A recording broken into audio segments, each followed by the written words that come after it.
Have you ever felt that there are days when heaven seems closer, when the air itself feels lighter, almost trembling with something invisible? Days when you can sense that prayer moves faster, that your heart is somehow heard. October 15th is one of those days. It's not just a date on the calendar.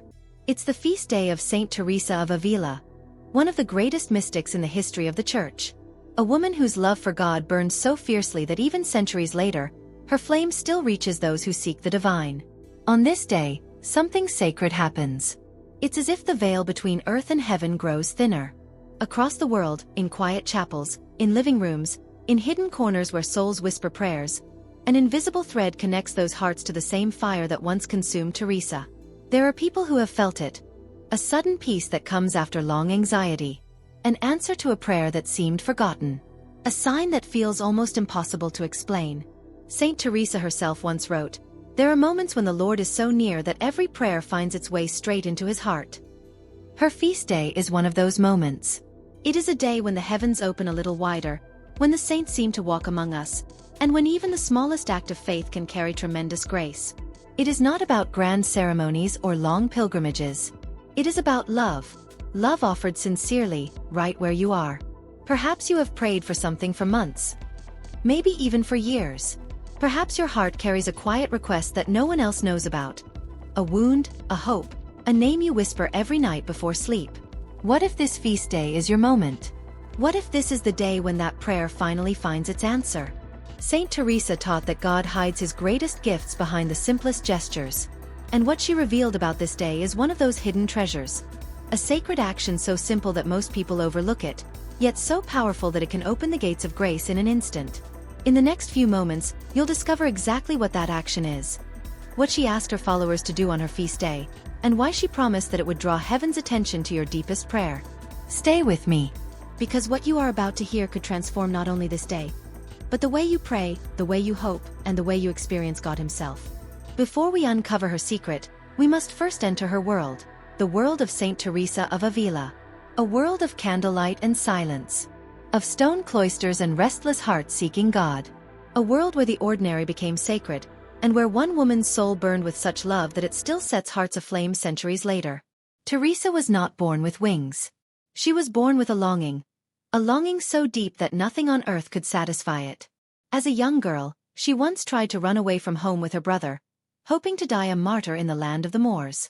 She was only 7. Even then, she understood something we often forget, that life is not meant to be safe, but holy.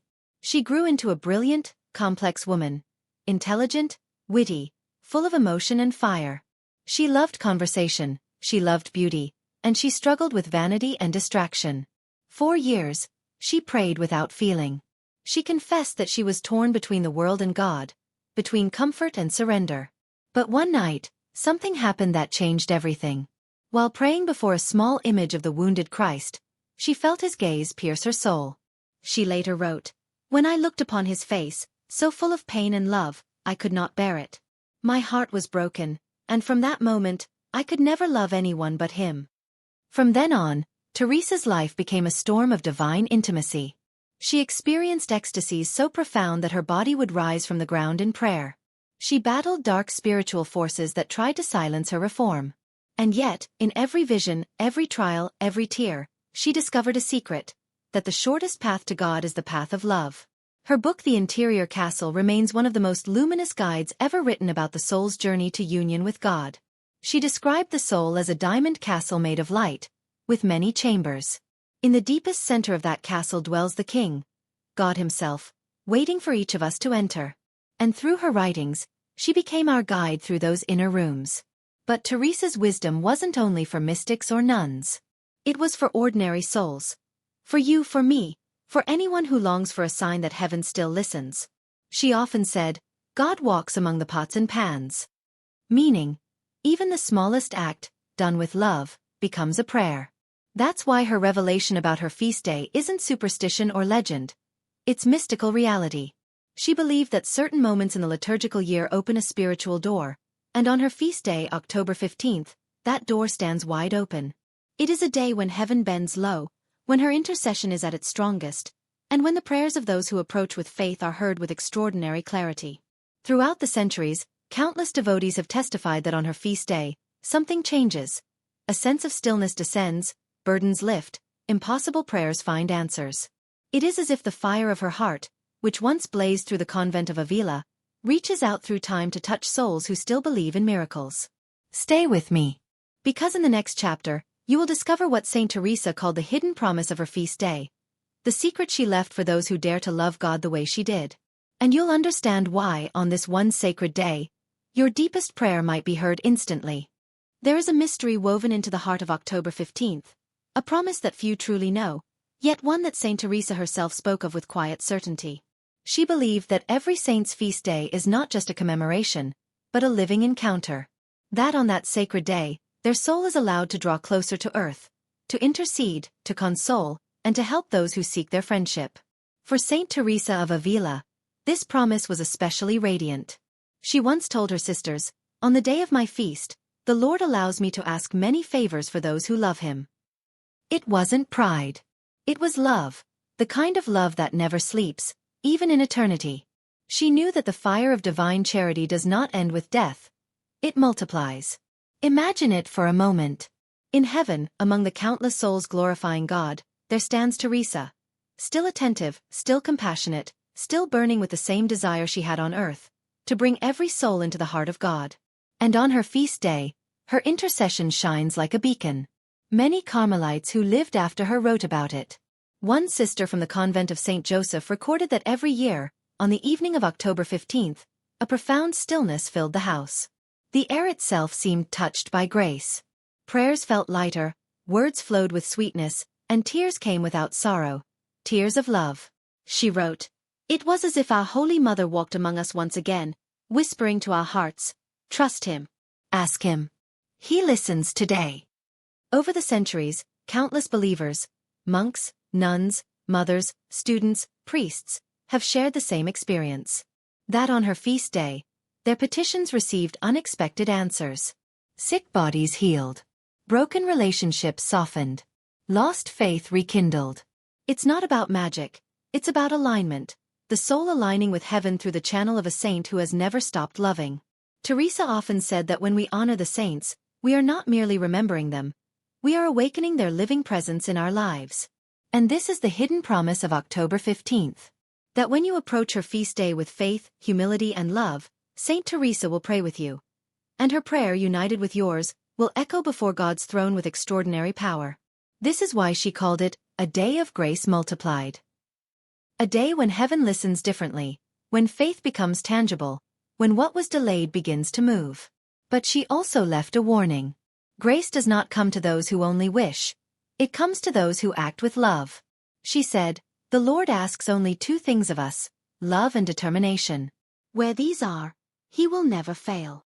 That is why she revealed a sacred action for this day. Something to do, not merely to think about. A gesture so humble, yet so filled with faith, that it opens a door few ever dare to knock upon. In the next chapter you will discover that action. It is this that Saint Teresa spoke of. The simple step that can transform her feast day from a date on a calendar into a personal encounter with the divine. And when you do it with the heart she taught us to have, you may feel what her sisters once felt in the convent of Avila. The soft breath of heaven passing by. The silent assurance that God has heard you. Saint Teresa often said that God hides his greatest treasures in the simplest things, that what seems ordinary can become extraordinary when touched by faith. And on her feast day, she revealed an act so small that most people would never imagine its power. Yet, it is precisely in that simplicity that its strength lies. What is this act? It is not a complex ritual, nor a long prayer. It is an act of total surrender. A moment of laying down your deepest prayer before the crucifix and saying, from the very depths of your heart, "Lord, I give you everything. Not as I want it, but as you will it." This was the very prayer that transformed Teresa's life. She called it the offering of holy abandonment, and she practiced it especially on her feast day, the day she called a mirror of divine mercy. She would kneel before the image of Christ, hold her crucifix close, and whisper words that she left for her sisters to repeat. "I am yours, Lord. You created me for yourself. Now take all that I am. My desires, my fears, my prayers, my future. Do with them what pleases you, because only you know what will make me holy." It may sound simple, but this moment, this total surrender, is the key that opens the gates of heaven.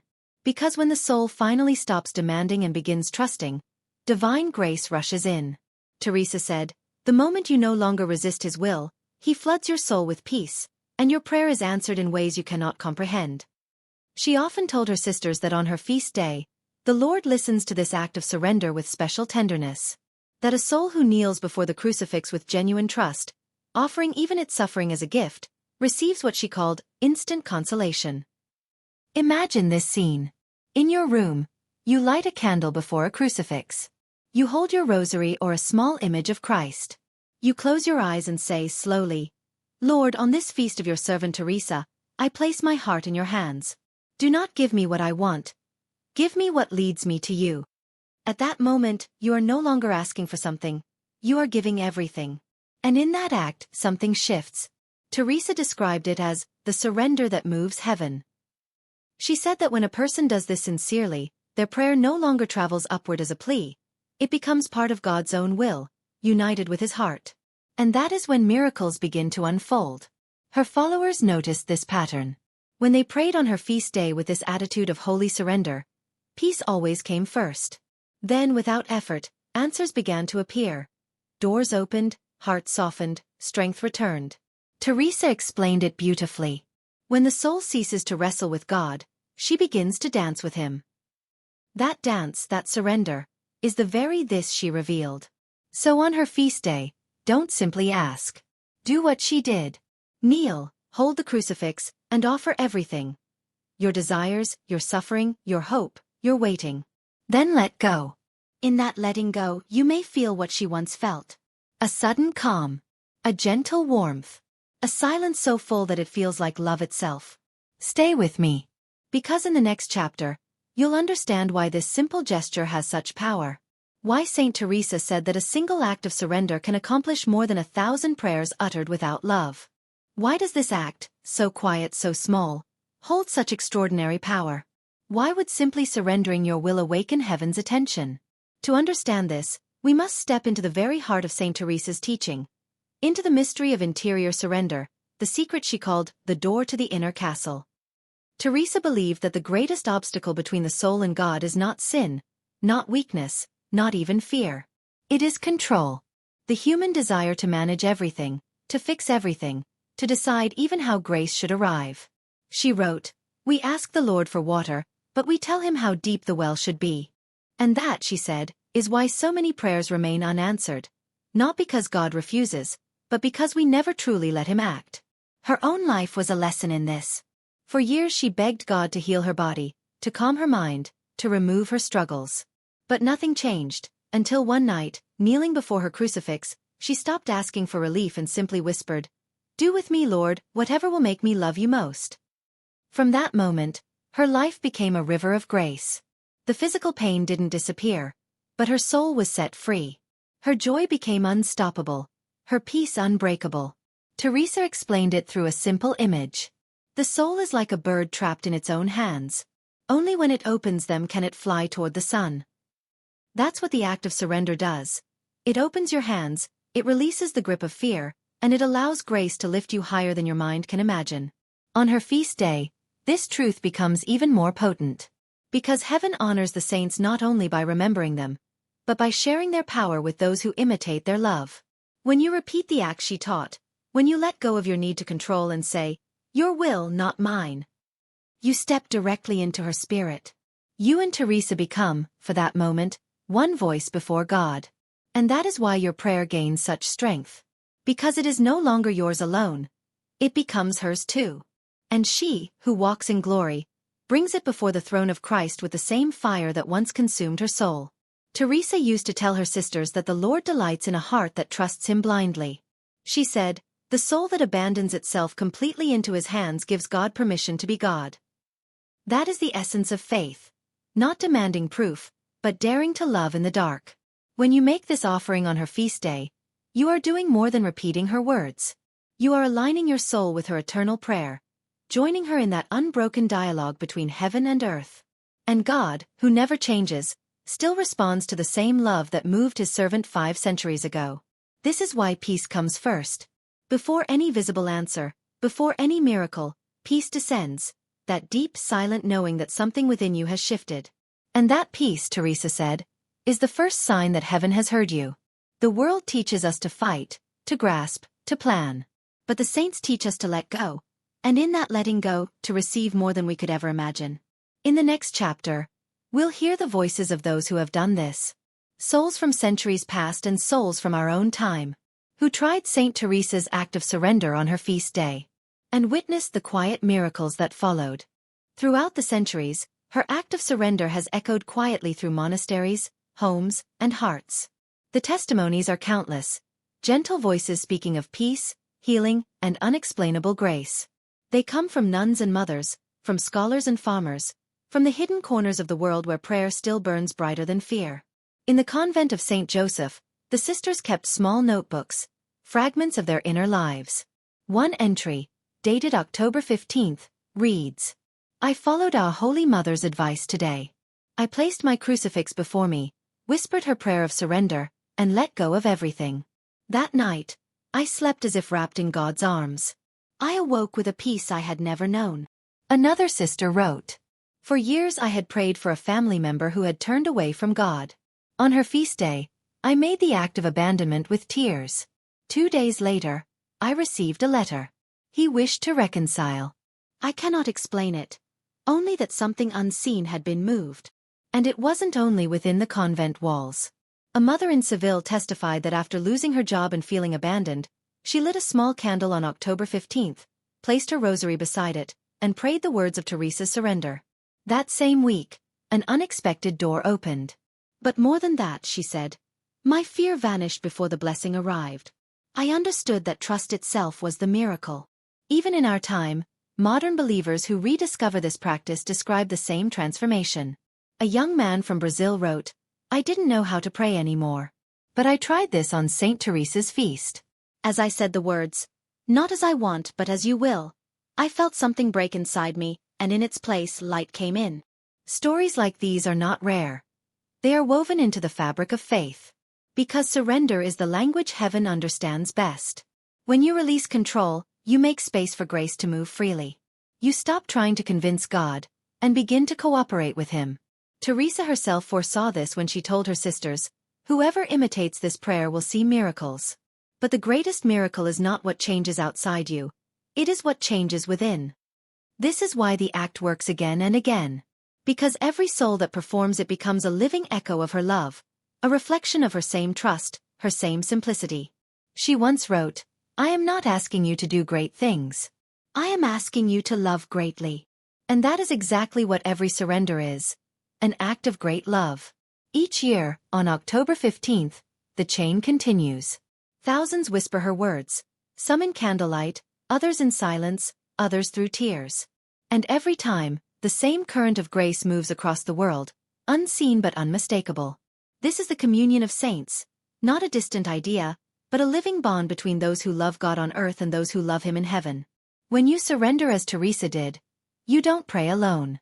You join a vast invisible family, each soul adding its light to a single flame that never dies. In the next chapter, we'll prepare for that moment. You'll learn exactly how to open your heart on her feast day. How to make your home, your mind, and your soul ready to meet God through this sacred act. Because surrender, when done with love, is not the end of prayer. It is the beginning of miracles. Now that you know the secret, it's time to prepare your soul to live it fully. Not just with words, but with presence, silence, and love. Saint Teresa used to say, "A soul that prepares for grace already receives it." So let this chapter be your preparation. A gentle guide to help you enter her feast day with the same reverence her sisters once felt in the quiet corridors of Avila. Begin the evening before, if you can. Find a peaceful place in your home, a corner that can become, for one night, your small convent. Light a candle. If you have an image of Christ or Saint Teresa, place it before you. If not, let the flame itself be your symbol. A reminder that God is light, and He dwells within you. Then, take a few slow breaths. Let your thoughts quiet down. Teresa often began prayer not with words, but with stillness. She said, "The important thing is not to think much, but to love much." Let that be your first act, a simple gaze toward God, filled with love. Now, Take a few moments to look at your day. This is what she called the holy recollection. Ask yourself gently, where was God with me today? When did I forget him? Don't judge yourself. Just notice. Then say softly, Lord, you were there even when I did not see you. This is how your heart begins to open. When you feel ready, take your crucifix or your rosary into your hands. Hold it close, not as an object, but as a friend. Teresa believed that every sacred symbol carries real grace, when touched with faith. Then whisper her prayer of surrender. I am yours, Lord. Do with me as you will. I give you my prayer, my longing, my sorrow, and my joy. Everything I am is yours. Only let me love you as you deserve to be loved. If you feel emotion rising, don't resist it. Tears, silence, even a simple sigh, all can be prayer. As Teresa said, the soul's best words are often the ones she cannot speak. Stay there for a moment longer. Don't rush. Let peace descend naturally. This stillness is not emptiness. It is the space where grace begins to work. It is the whisper of heaven saying, I am here. When the prayer ends, extinguish the candle slowly. The light may fade, but what was awakened in your heart will remain. You have just stepped into what she called the inner castle of peace. The next morning, the morning of October 15th, begin your day with gratitude. Before checking your phone, before speaking to anyone, place your hand on your heart and say, Thank you, Lord, for allowing me to live this feast day in your presence. If possible, attend Mass or spend a few minutes in silent prayer. Carry that peace with you through the day. You don't need to speak of it to anyone. Let your calm be your testimony. And here is something Teresa taught her sisters. A small but powerful secret. She said that on her feast day, whatever good you do, a kind word, a prayer for someone, an act of charity, multiplies in value. Because love offered on a day of grace expands far beyond what we can see. So do something kind, even if no one knows. Offer your work, your patience, or your forgiveness as a hidden gift. And when night falls again, thank her. Not for the miracle you expect, but for the peace that has already begun. Because that peace is the first miracle. The quiet sign that heaven has heard you. In the next and final chapter, we will close this journey together. With a blessing, a final message from Saint Teresa's heart. And an invitation to keep walking with her, here, in our Light of the Inner Castle family. If you have walked with me through these moments, then you have already entered something sacred. You have stepped into the silence that Saint Teresa loved, the silence where God speaks without words. And perhaps, even now, you can feel it. That soft, quiet peace resting over you like a veil. This is what she wanted for every soul, that we would discover that prayer is not a duty, but a friendship. Not an effort to reach a distant God, but an awakening to the God who already dwells within us. That is the meaning of her interior castle. That the kingdom of heaven is not somewhere else. It begins inside your own soul. If you have performed the act of surrender today, know this, you have done something beautiful. You have given God the gift he treasures most, your trust. And in exchange, he gives you his peace. Saint Teresa promised, let nothing disturb you, let nothing frighten you. All things are passing. God never changes. He who has God lacks nothing. God alone suffices. When you whisper those words tonight, you are repeating the same prayer that echoed from her lips centuries ago. And those words have lost none of their power. Because love, real love, never fades. So take this night as a beginning, not an ending. When you wake tomorrow, remember that surrender is not a single act. It is a way of living. It means trusting in small things, forgiving quickly, praying simply, loving deeply. It means letting your days become little rooms in the same inner castle that she built with her life. And now, I want to invite you into something more. If these words have touched you, if you felt peace listening to the wisdom of Saint Teresa, then I invite you to become part of our spiritual family here. Light of the Inner Castle. This is a place where we journey together through the teachings of the saints. Where every story, every prayer, every revelation is a step closer to God. Subscribe, so you don't miss the next light that shines from the saints' hearts. Share this message with someone who needs hope. Someone who has prayed long and is waiting for an answer. You may be the reason their soul finds peace tonight. And before this video ends, take one last quiet moment. Close your eyes. Whisper with me the prayer that Saint Teresa left as her final gift to the world. Let nothing disturb you. Let nothing frighten you. All things are passing. God never changes. Patience obtains all things. Whoever has God lacks nothing. God alone suffices. May this feast day fill your heart with peace. May Saint Teresa of Avila walk beside you.